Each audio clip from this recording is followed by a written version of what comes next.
Bring on the toxic masculinity. That's right. Yeah. Oh.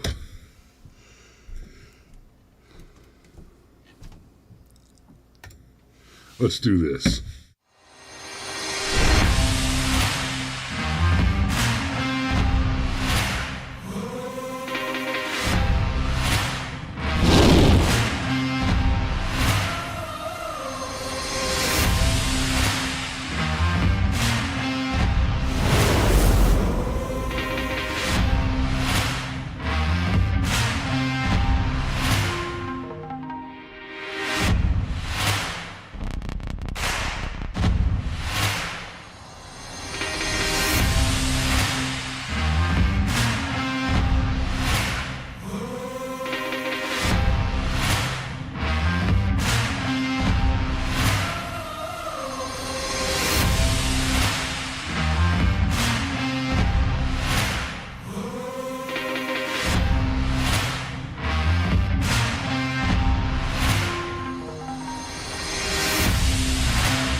And good morning. All right. I'm sorry I didn't hit the little fader there. I just cut the music. Trying to get in better habits here, but hey. So this morning we are going to talk about books. We're going to talk about books, book bans, reading, material inappropriate for children, and the amazing psychopathy of the Democrats that are just dedicated to teaching your children how to have illicit sex with adults. Because let's be very clear on something. That is what the conversation is about. And forgive me just a moment. There's one more article I wanted to pull up as part of this conversation.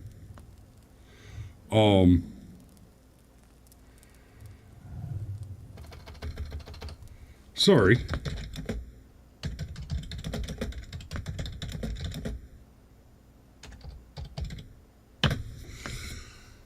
So, here's what happened. The Illinois... let me just read the article to you. And I've actually taken this article from CNN because part of the conversation that I want to engage in on this is how the material is being covered by the obviously biased left-wing news. And, okay, biased, right? Absolutely. Right there on the sleeve, conservative, pro-kids, right?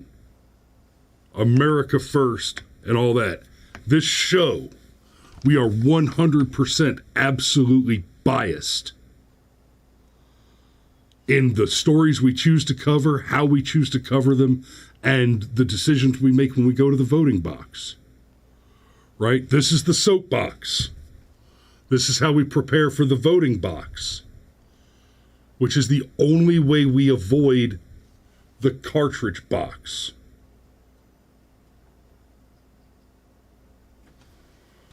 So, speaking of bias enters news coverage in choosing which stories to cover,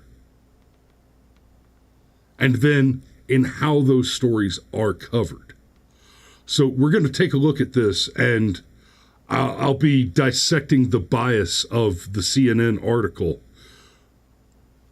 through the lens of my own admitted bias. But I want to be very clear about what the differences are between my bias and their bias. So Illinois outlaws book bans in schools and public libraries. When I was in high school, I think I was a junior in high school when the first Harry Potter book came out. And if you'll remember, it is absolutely demonstrably the case that J.K. Rowling is a billionaire as a result of censorship. Because what happened with the Harry Potter books, there was this massive outcry from fundamentalist right-wing churches that were afraid that exposing children to witchcraft, even in the fanciful way that it's done in Harry Potter, it would corrupt them. And in some ways they were right, but they were right for all the wrong reasons. In the case of Harry Potter, what you've got is a story about children who go to a magic school and learn magic. Pure fairy tale fantasy magic. And the Harry Potter books are quite good. I read them. And to be frank, at the time, one of the reasons I bought the first Harry Potter book, right, with my own money from my little part-time job while I was in high school, was because people told me I shouldn't read it. And so there is a good argument to be made that it's the Martha Stewart effect, right? Somebody took pictures of the beach and happened that stretch of beach included her house. She pitched a temper tantrum about trying to get the images removed and censored and pulled back, and that caused an avalanche of viewership where if she had just said, oh, whatever, it's a picture of my house, nobody would have ever seen it. But as soon as there was a controversy around it, everybody went looking for it. That's the Martha Stewart effect. Now, the same thing happened to a much more significant degree with the Harry Potter books. But when we're talking about the Harry Potter books, we're talking about children who go away to a fanciful school to learn magic in a complete fantasy world where there's a fun little mix of adventure and mystery and the whole coming of age story, right?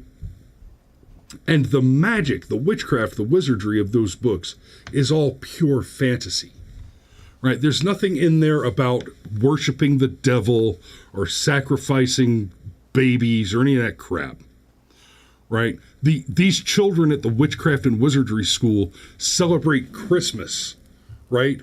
They celebrate Christian holidays. They take time off from the school to go home and spend time with family for the holidays. That's some satanic panic, moral panic nonsense there. What we're talking about with the current wave of censorship that's got the left all up in a tizzy is conservatives who oppose the murder and mutilation and sexual abuse of children are arguing that pornography should not be made available in government-funded facilities to children. They're arguing that 6 and 7-year-old children ought not to be presented with images of men engaged in homosexual activities or women engaged in homosexual activities or and I know this is going to be a shocker, married couples engaged in active sexual activities. Because believe it or not, like, we have 4 kids in this house. We may have had a bit of practice. And guess what we don't do? We don't discuss our bedroom activities with the 4-year-old. That's not information that they're emotionally prepared for.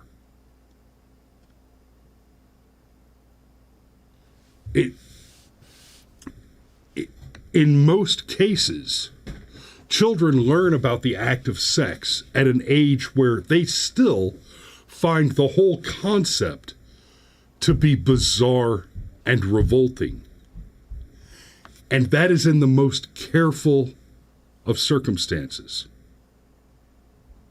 What we have now is a left wing and a culture of deviancy in the alphabet people who are hell-bent on engaging the children with this information and material at the earliest possible ages. Target's backlash is related to Target selling bathing suits to children who are pre-verbal, which are designed to help a baby boy present as a baby girl before the child has acquired the verbal skill to express consent, let alone the manual dexterity to perform the maneuver himself, which means that the expectation is that a parent will buy the bikini for her baby boy and then tuck it on his behalf without his having the capacity to communicate a desire or a consent to that activity. But Illinois outlaws book bans in schools and public libraries.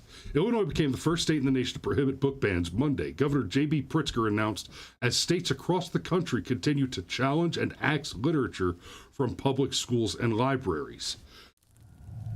They're not axing literature. This is a lie. Challenge and axe literature. Okay?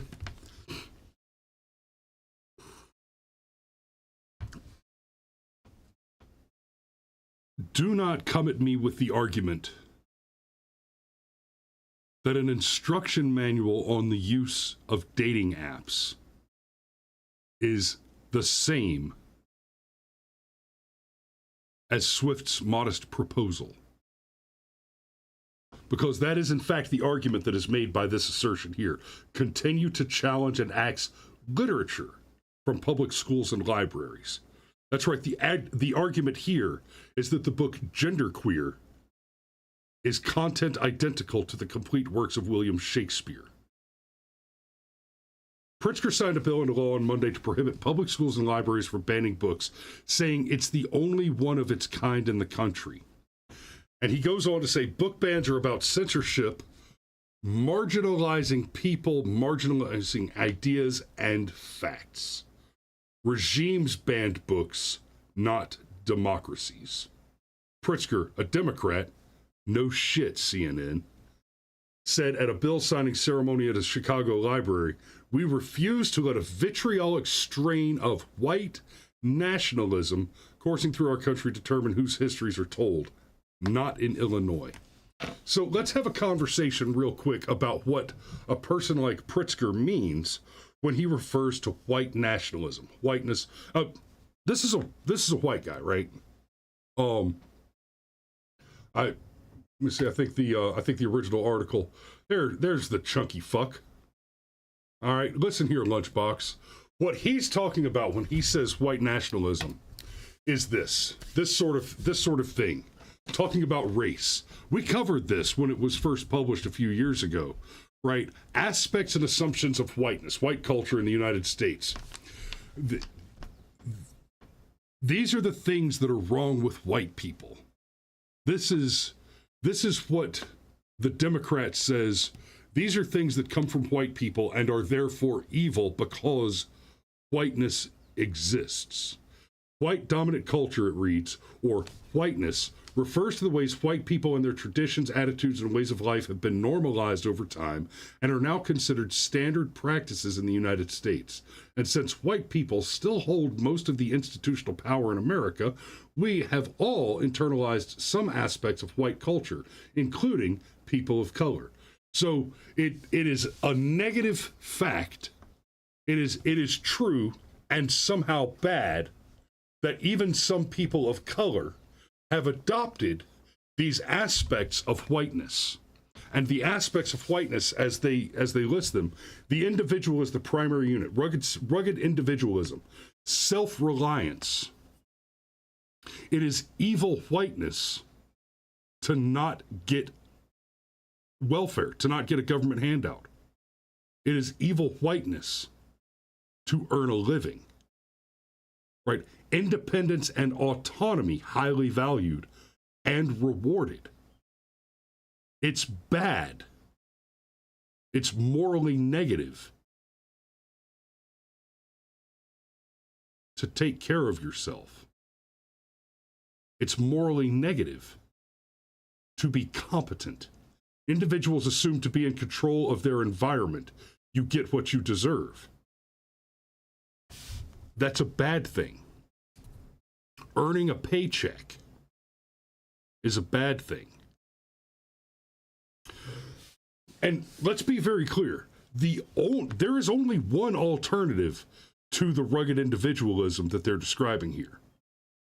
Because you will survive either by working a piece of land, growing your own crops, hunting, and producing your own food, or by trading your labor or intellectual labor, your physical labor or intellectual labor, in exchange for goods and services through the pecuniary system, straight capital for services, straight capital for goods, right?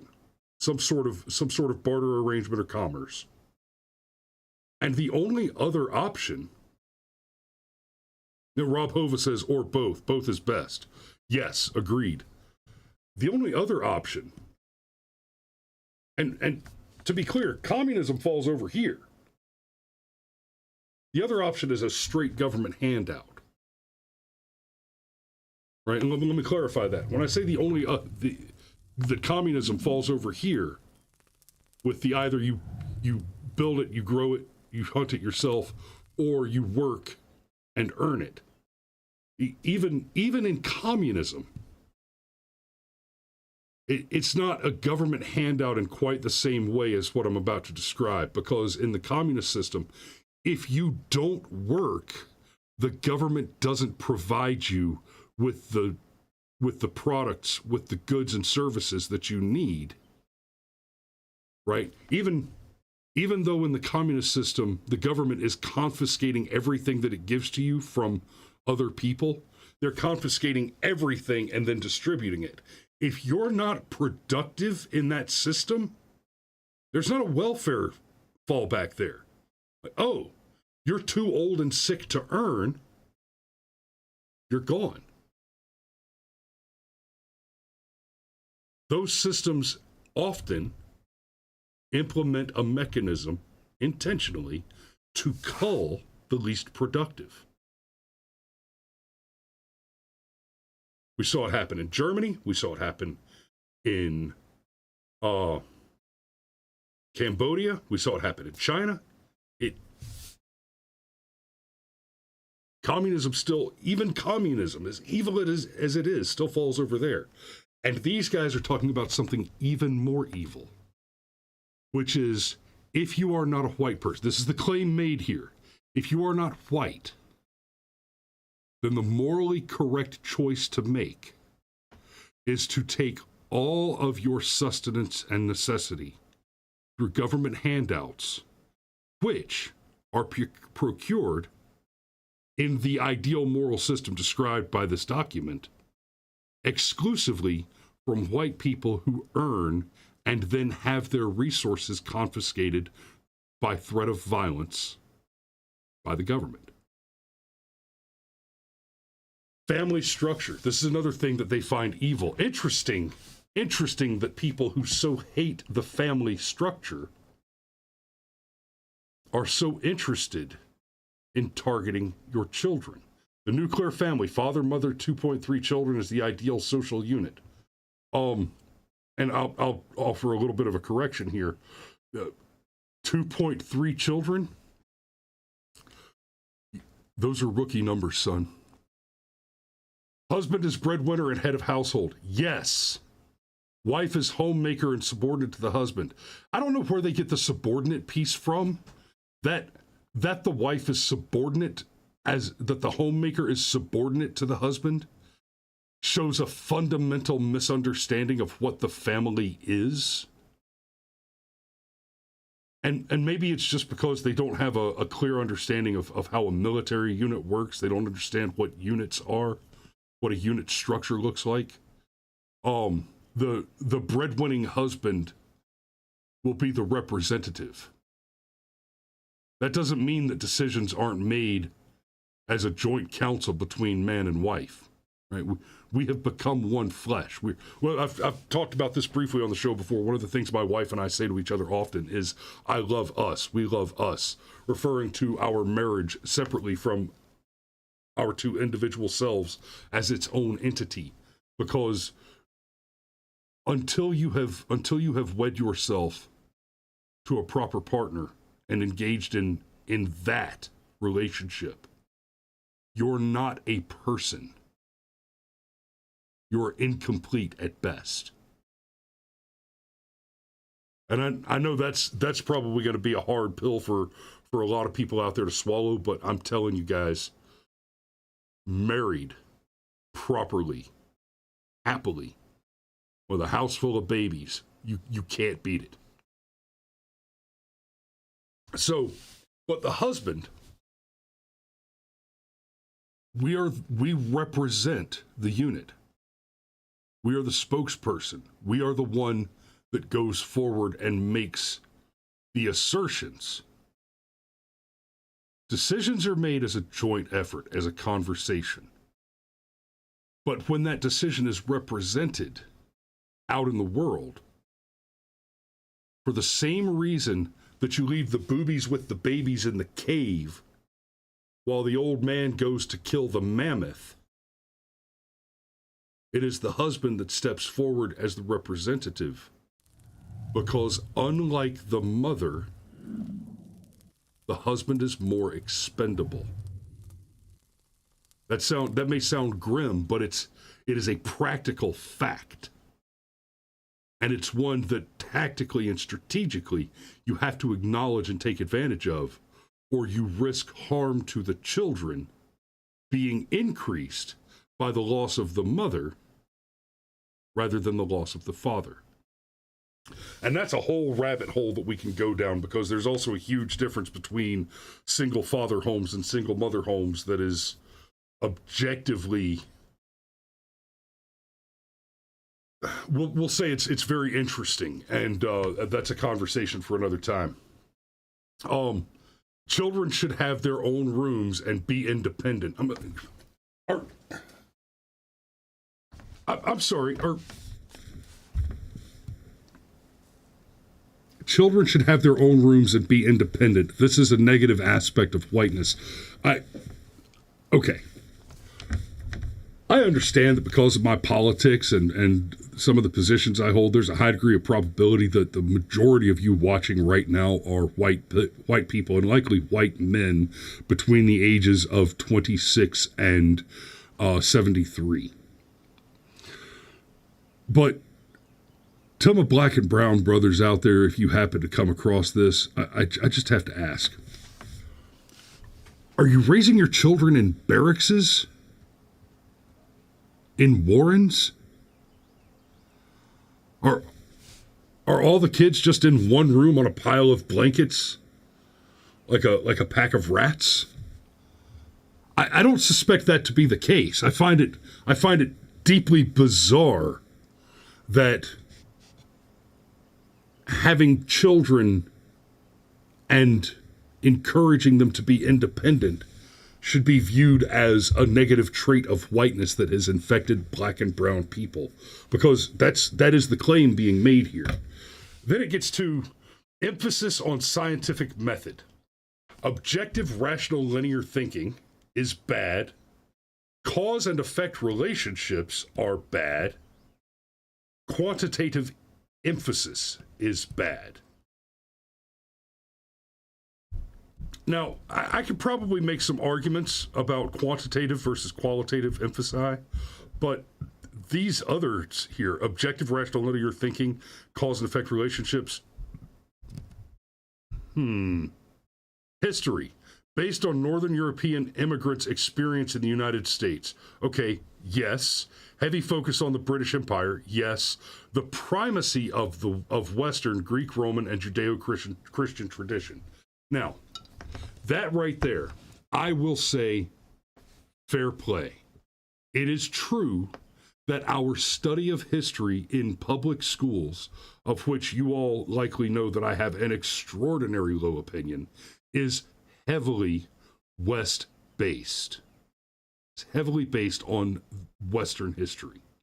There are a few reasons for that, not least of which this is a primarily white country.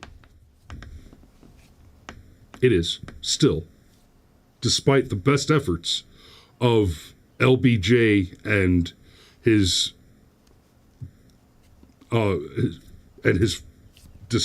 politically ideological descendants. There is more history, more stuff happened between the Greeks, the Romans, and the Europeans. Right? Now, yes, the legacy of the three kingdoms, the legends of Marco Polo and Genghis Khan, fascinating. They are.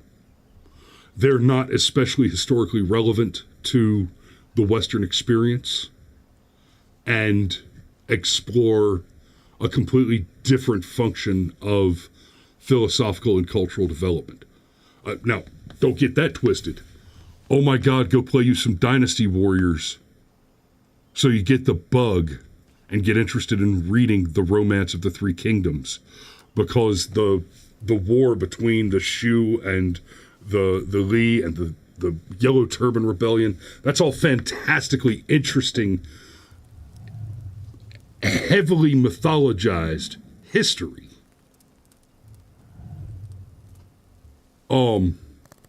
And a study of the battle scenarios and Sun Tzu's take on battle tactics and the art of war, brilliant, fascinating, and that is absolutely useful and applicable to any profession that you might choose to engage.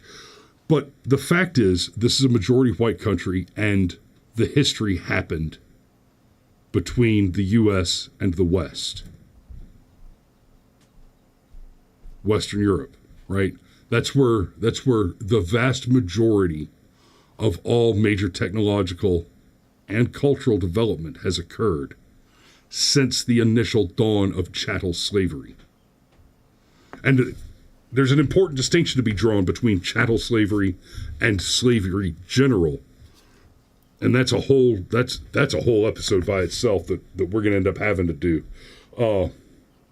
Today, you know, I'm risking getting us thrown off of YouTube again. But I've got two more strikes to play with. So, and then the last one. Protestant work ethic. How about just work ethic? Why has it got to be a Protestant work ethic? How about just a work ethic? Right? Hard work is the key to success. Work before play. If you didn't meet your goals, you didn't work hard enough. That one right there. If you didn't meet your goals, you didn't work hard enough. If you didn't meet your goals, it's because some evil white man worked too hard to stop you from getting your shit done. Yeah, that's exactly what happened. Right? And look, I've worked with a lot of black guys on construction sites and military units, and let me tell you something. many of them were very, very effective, very successful, and they all had something in common. They did the fucking work.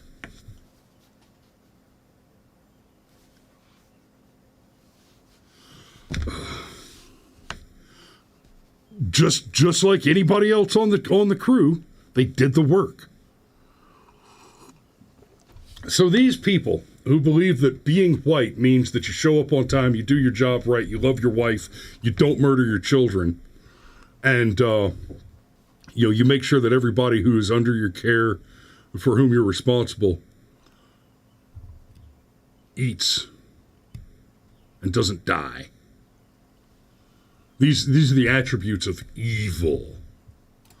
And in order to combat that evil, they're coming after your children. I'm not going to subject you again to the "we'll convert your children" clip, but I've mentioned it, I've referenced it now, and I'm sure that it just ran through many of your heads, and I make no apologies for that. This story is from about 2 weeks ago, and is part of the saga that led us up to Illinois fighting back to guarantee the delivery of pornography to the children. Parents call police after Illinois teacher offers LGBTQ book to her students. An Illinois teacher of over 20 years had the cops called on her after she gave her middle school students the option of reading a book about sexuality and gender.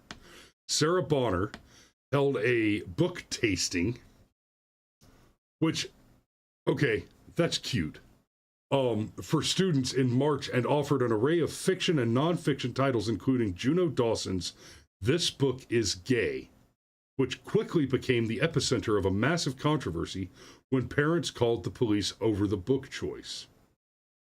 So Bonner says, "I wanted to give them a smattering of fiction and nonfiction to choose from on a day that we call Reading Monday.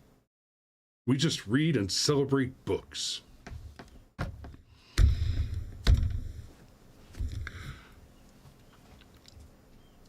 I am happy to toe some lines and risk getting this channel axed. There are some lines where if I cross them, I know 100% the show will be removed and will be off YouTube for the next 2 weeks. Among those lines, which I cannot cross without losing the channel, is showing you the evidence. And this may be one of the many reasons that they've chosen this particular hill to die on. The evidence is so offensive that it will be a guaranteed immediate removal. Because the evidence, when you look at that book, "This Book is Gay,"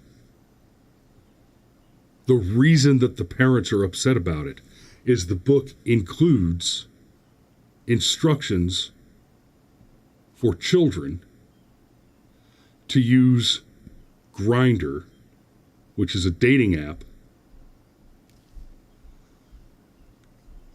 to solicit sexual encounters with adult,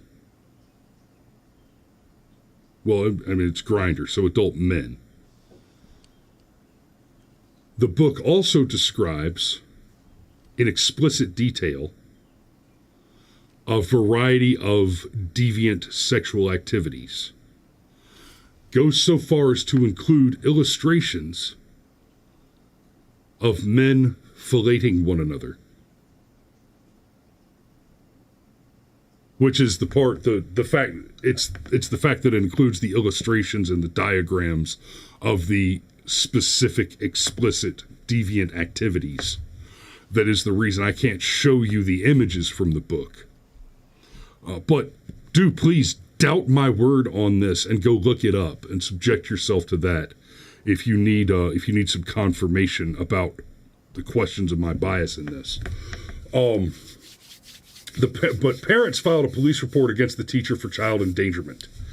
And Bonner said, "The notion that I was putting children in danger because of books, I just didn't feel safe. I knew I couldn't go back." The notion that I was putting children in danger because of books. Here's the thing about speech. You can absolutely yell fire in a crowded theater if the theater happens to be on fire. And without going too far down the rabbit hole of that particular series of Supreme Court decisions and retractions and overturns, you can actually yell fire in a crowded theater. Just generally, that is First Amendment protected free speech. What is not protected, however, what is not protected free speech, as is an argument that has been made by the left in banning Donald Trump from using Twitter based on claims that his language was insightful. You cannot speak with the intent and the probable immediacy of completion. Statements which incite the commission of crimes. Urging a child to engage in secret from their parents in sexual activity with adults is a crime. Facilitating the sexual abuse of children is a crime. And in fact, in most places in the United States, taking a child into a place where sexually explicit material is on display, like a strip club or, a drag show, is a crime. We've seen moves to ban drag shows, and we've looked at those laws. We've looked at those pieces of legislation, and they're very clear. They do not ban a show where a man is dressed as a woman and performing non-sexual activity. What they ban is adult-centered cabaret performances. What they ban are stripping and sexual simulation or sexual activity being performed in front of minor children. So you want to do your drag show where you've got a bunch of fat old men in bikinis walking up and down a catwalk without humping each other or shaking their junk at kids. The law, even if I'm not, is still perfectly comfortable with that. Right? You want to put Eddie Izzard up there in a lady's pantsuit to tell some jokes. Okay. But as soon as he starts humping somebody, we have a problem with the kids being in the room.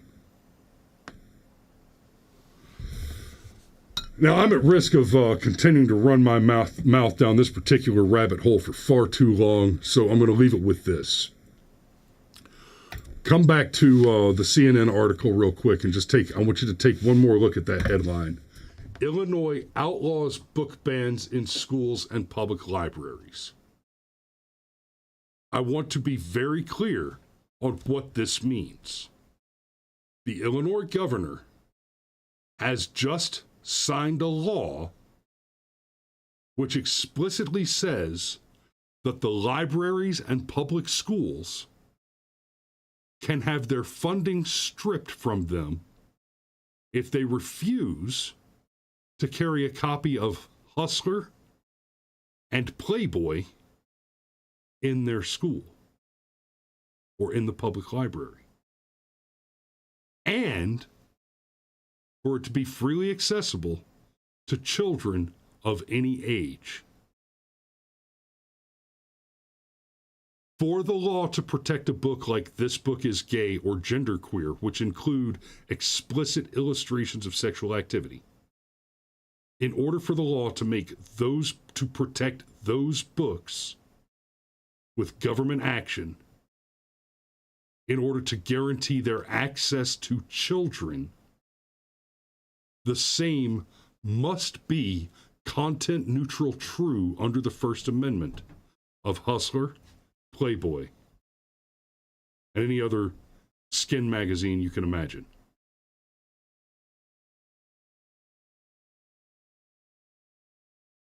In fact, it means if your 6-year-old can get his hands on a library card, he can go check out Game of Thrones from the library. And if he can't, then they're in violation of the law.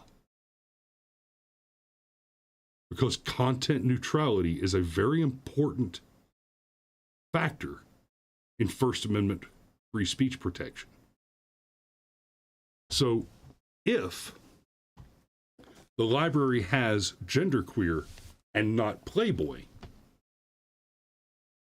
then the content is being affected based on its political bias and not on the interest of the public.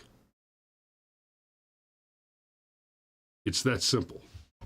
What he's doing here is working to use government funds to provide pornography to minor children.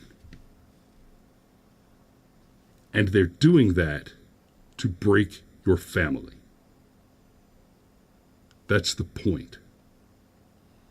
Broken families produce children by a wide margin with an extraordinarily high probability of becoming totally dependent government wards. And that is their objective. I'm going to leave it there. I got to get down to the farm. Thanks for watching this morning, guys. Our numbers have been growing on Rumble, and I appreciate the hell out of you for that. I've been seeing a lot of views coming on our videos on Rumble. If you're watching on Rumble, definitely hit that follow button, hit that like button. And guys, I'm just about to the point that I'm going to say, as soon as we've got more subscribers on Rumble than on YouTube,